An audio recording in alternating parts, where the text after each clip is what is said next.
পেঁয়াজু বেগুনি দিব কেন আচ্ছা ঠিক আছে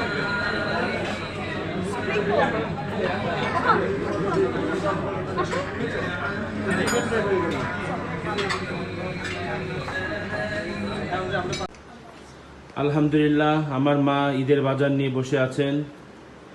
আমাদের ঈদের বাজার কমপ্লিট। আপনাদের সাথে দেখায় দেই যে ঈদের বাজার আমরা কী কী করলাম।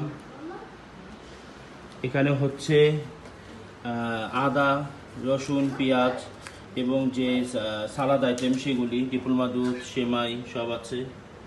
পোলার চাল, টক দই দেখতে পাচ্ছি। এখানে হচ্ছে গরুর সিনার মাংস। আমাদের এখানে গরু জবাই হয়েছে আজকে, কেজি প্রায় 800 টাকা।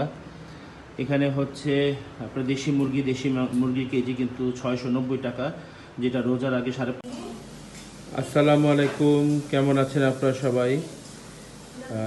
আমরা আমাদের স্টাফ এবং যারা আমাদের সহকারী তাদের জন্য ঈদের শপিংটা করে ফেললাম। কিন্তু এখানে সব পুরুষ মানুষ যারা, তারা যেমন আমাদের গাড়ি যারা চালনা করেন কিংবা বাসা যারা নিরাপত্তা কর্মী, তাদের সবার কাপড়